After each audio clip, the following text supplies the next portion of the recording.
Today I'm going to be breaking down how you can use a kill squad in combination with the dual hog riders here at Townhall 13 to 3-star any Townhall 14. So this is the army composition that we are going to be using today, and there's a couple of key things when it comes to equipment that we're definitely going to be looking out for. The first of which being the giant arrow on the queen. It's incredibly important and it makes up a big portion of the start of this attack, so keep an eye out for that. And the next one is probably going to be the electro boots on that royal champion. This isn't 100% needed, but it does help towards the back end of the attack when you're trying to clear up some of those kind of trash buildings. For the main portion of the attack, plenty of hog riders are going to be swinging on through, so let's jump in and we'll break this one down. So the first thing we're going to be doing with this particular attack is setting up the initial charge into the base. This is going to consist of the giant arrow from our queen as well as the log launcher. Now what you want to make sure you're doing is shooting your giant arrow in the direction of the town hall. What I mean by this is whatever building your queen is targeting, try to make sure she is facing the same direction that the town hall is. So you'll see once she's taken down that pet house, she'll move on to the elixir collector, so you can go ahead and shoot your giant arrow ability.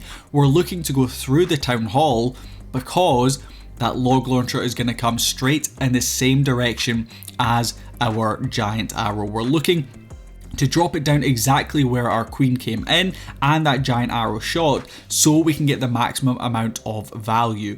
Ideally what we're looking to do here with our queen, our log launcher and our king when he is deployed on that left hand side is take down the town hall. If you can't secure the town hall and it's too deep in the base like you might see here, you're still going to want to take down key buildings like the scattershot, eagle artillery, infernos, clan castle troops, and even enemy heroes. There's plenty to digest in this particular attack, but honestly, it's actually not as complicated as it may look. The most important thing is trying to make sure your log launcher and your giant arrow both go off at the same time and are facing the same direction.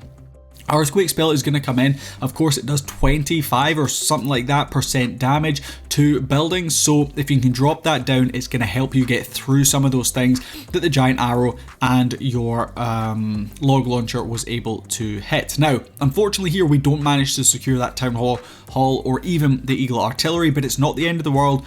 We're not going to panic. We're going to go straight in here with our hogs and super hogs. They're going to be coming in combination and we're going to be protecting them up with our grand warden, dropping down his ability when they're taking probably the most amount of damage, which of course is going to be from that town hall as well as from the scatter shot itself. If you have free spells, heal spells left over, don't be scared to use them to protect up your troops. Free spell primarily going to be on splash damage buildings, the town hall of course being a very heavy splash damage building, as well as multi-target infernos or even scatter shots if there's any remaining.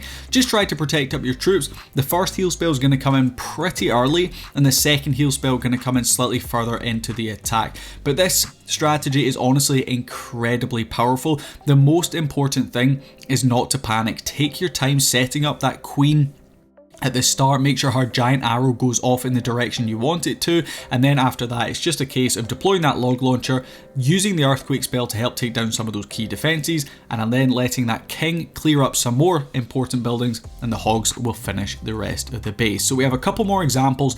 Let's jump in and we'll break them down. So we're going to be approaching this one the exact same way. Giant arrow actually going to be coming through from the top section of the base, and the log launcher, you guys guessed it, going to be coming straight in behind. This time looking to come in and hopefully pick up a couple of those enemy heroes, the eagle artillery, as well as that town hall. Though in this particular one, the town hall is very deep into that base. Skeleton spell is going to be used in there to help tank for enemy heroes, single target infernos, anything like that. That is why we're bringing those skeleton spells. Triple Ice Golem is never going to be our friend, but unfortunately sometimes you just have to deal with annoying clan castle troops like that. Earthquake spell in this particular one coming down to help weaken up that town hall. looking of course again to try and take it down. Keep an eye on that king. He of course has the earthquake boots on him, which can be very beneficial, opening up sections of the base that your log launcher may not have had access to. Continuing on with this one, King's done a great job clearing out that left hand side of the base. Hopefully should leave that town hall available for the queen to potentially walk in on.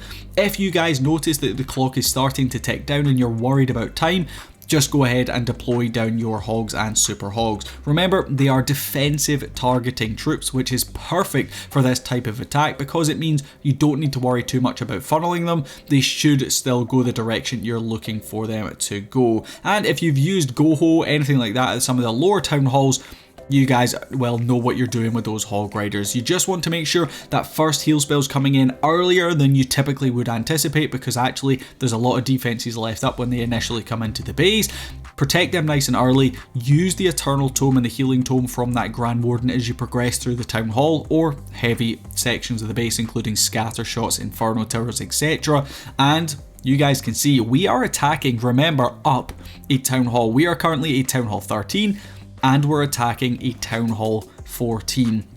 And we're still comfortably 3-starring it with 3 of our heroes left up, loads and loads of troops. You guys can see this strategy is honestly incredibly powerful. It's super versatile as well. You can use it against anti-3 bases as well as more trophy style bases like we have here. So let's jump in and we'll take a look at the last example. So progressing through into that last example, in this particular one, that town hall is just way too far away. We could go in from that right hand side of the base, but we wouldn't really be able to pick up anything other than the town hall itself. So we're not really going to be able to get the value we are looking for.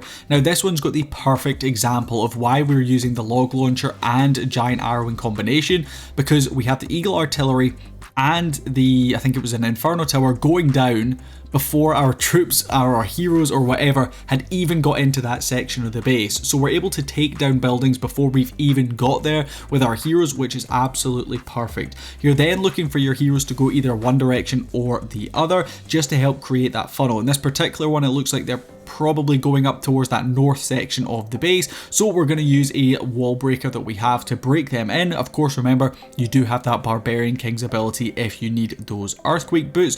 They're going to be able to come in from that top section of the base, clear out that scattershot compartment as well as dealing with the enemy queen. Beautiful use of the earthquake boots right there. Hopefully should give us access into dealing with that multi-target Inferno as well. But it looks like the stage is set and we can now come in. Super Hog Riders going to come in first. Let them do a little bit of tanking. They have more HP than regular Hog Riders.